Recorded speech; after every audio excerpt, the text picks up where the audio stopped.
Welcome back to my channel Tanu. So यहाँ पे मैं आपको बताने वाली हूँ एचटेट के बारे में, जो कि आपका एग्जाम होने वाला है, जो कि इसकी नोटिफिकेशन आ चुकी है ऑलरेडी।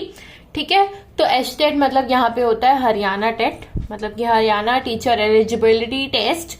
तो इसके फॉर्म फिलिंग की बात करें तो यहाँ पे फॉर्म फिलिंग 30 से स्टार्ट होगी, 30 अक्टूबर से, और लास्ट डेट इसकी रहेगी 10 नवंबर तक। तो ज्यादा दिन का टाइम नहीं, लगभग 10 दिन का टाइम है, 10-12 दिन का।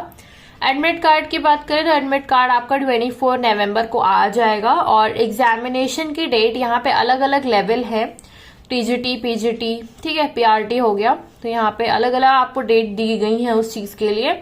यहाँ पे जो कैटेगरी मैंने यहाँ लिखी हुई है, लेवल 1, लेवल 2, लेवल 3 है, मतलब लेवल 1 पीआरटी, फिर आता है आपका टीजीटी, फिर आपका आता है पीजीटी।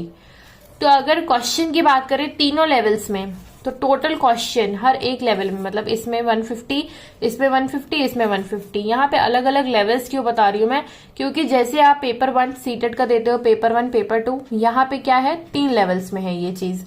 तो टोटल क्वेश्चन हो गए 150 क्वेश्चन रहेंगे 3 लेवल में, मतलब 3 लेवल में अगर आप एलिजिबल रहोगे तो तीनों लेवल में फिल कर सकते हो। तो टाइम देखो यहाँ पे सेम सीटेट की तरह है, 2.5 घंटे का टाइमिंग है, मतलब 150 मिनट्स है। इसका एग्जामिनेशन जो होगा, मोड कैसा रहेगा, ऑफलाइन होगा, मतलब कि आपको पेन पेपर वगैरह आपको मिलेगा, फिलिंग करनी रहेगी, ब्लैक बॉल पेन लेके जाना पड़ेगा।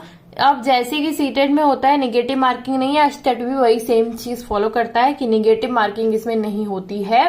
तो ये काफी अच्छी चीज है। फिर इसकी वैलिडिटी, जैसे सीटेट की वैलिडिटी की अगर बात करें यहाँ पे, तो सीटेट जो है आपका हमेशा के लिए अब वैलिड हो चुका है। बट यहाँ पे एचटेट का जो एग्जाम होगा वो 7 इयर्स तक ही आपका वैलिड रहेगा। एग्जाम तो आपका बाइलिंगुअल ही होगा, मतलब कि हिंदी में भी रहेगा, इंग्लिश में भी रहेगा।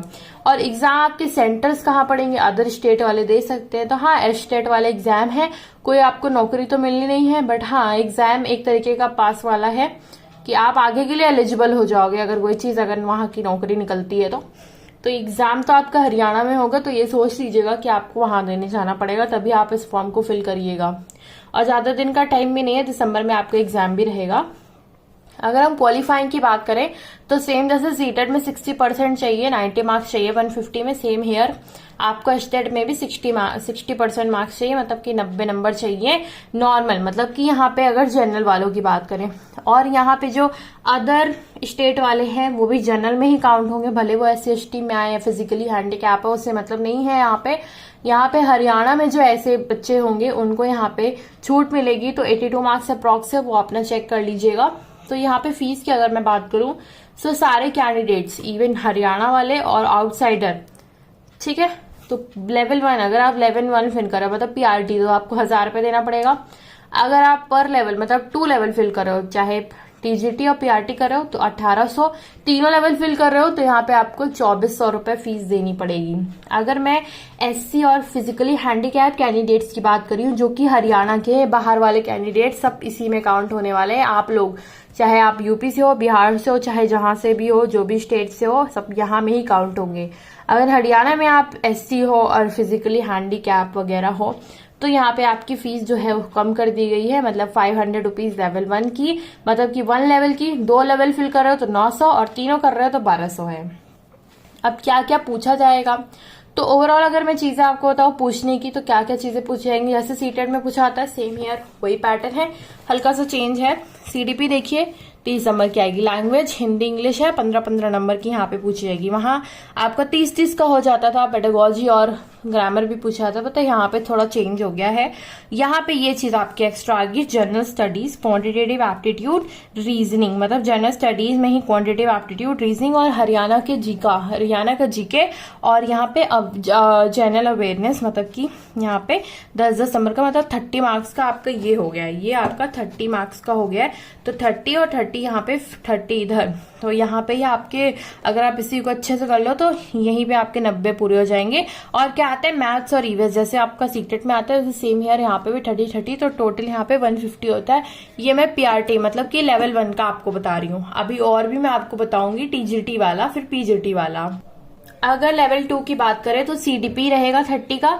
इंग्लिश हिंदी लैंग्वेज तो कंपलसरी है, यहाँ पे 50-15 की दोनों रहेगी। फिर यहाँ पे 60 हो गया। जैसे मैंने पीछे आपको बताया रीजनिंग, हरियाणा का GK, और यहाँ पे आपका क्वांटिटेटिव एप्टीट्यूड 30 नंबर का रहेगा। मैंने यहाँ पे शॉर्ट में लिखा है 30 मार्क्स का। सब्जेक्ट स्पेसिफिक, चाहे आप मैथ साइंस के हो, चाहे आप SST के हो, जैसे सीटेट में होता है, सेम पैटर्न ये रहेगा, 60 नंबर का आपका रहेगा। TGT के मैं सब्जेक्ट्स आपको अलग वीडियो में बता दूंगी, क्योंकि काफी सारी चीजें हैं, वो आपको PDF में भी आप वगैरह चेक कर सकते हो। लेवल 3 की बात करूं तो ये भी CDP भी आएगा, इंग्लिश हिंदी भी आएगा, ये भी आएगा। तो ये चीजें सेम है, बट यहाँ पे सब्जेक्ट जो, जैसे आपका यहाँ पे मान लो बायोलॉजी है सब्जेक्ट, आपका कोर सब्जेक्ट है ना, जिससे आपने PG किया हुआ है, मान लो केमिस्ट्री है, तो यहाँ पे आप उसी से फिल करोगे, इसी से, यही जो एक सब्जेक्ट होगा स्पेसिफिक सब्जेक्ट, वो आपका 60 नंबर में आएगा। और ये सेम चीजें रहेंगी, 150 नंबर का रहेगा आपका, टाइमिंग भी उतना ही रहेगा, सारी चीजें सेम टू सेम रहेंगी। अगर मैं TGT की बात करूँ, जैसे SST हो गया, साइंस हो गया, मैथ्स हो गया, ये सारे सब्जेक्ट्स होते हैं ना आपके, तो यही सब्जेक्ट्स आपके एग्जाम में पूछा जाएगा। एलिजिबिलिटी अगर लेवल 1 की बात करूँ तो 12th हो गया, 50% मार्क्स होने चाहिए। इसमें हिंदी और संस्कृत का भी बहुत बड़ा रोल है। अगर आपके ग्रेजुएशन में या 12th में हिंदी है तभी आप इसको फिल कर सकते हो फॉर्म को, otherwise you are not eligible for this examination. तो ये सारी चीजें आप प्रॉपरली चेक कर लीजिए। और यहाँ पे एस्टेट का एग्जाम है, अगर आप फिल करना चाहो तो definitely you can fill this form, अगर आप एलिजिबल हो, ठीक है। क्योंकि आगे अगर कोई भी वैकेंसी आएगी, सो इसको अगर आप फिल नहीं किए रहोगे, then you are not eligible for this examination, for other examination. So you have to qualify the state, because CTET से काम नहीं चलेगा हरियाणा में, ठीक है।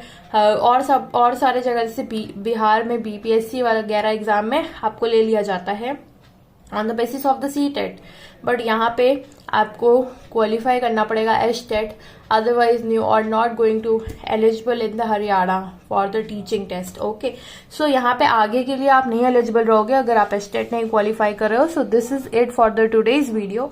अगर आपको अच्छी लगी मेरी वीडियो, अगर इन्फॉर्मेटिव लगी या कुछ और आपको बताना है, so comment in my comment box और सब्सक्राइब जरूर करिएगा। Thank you and bye bye.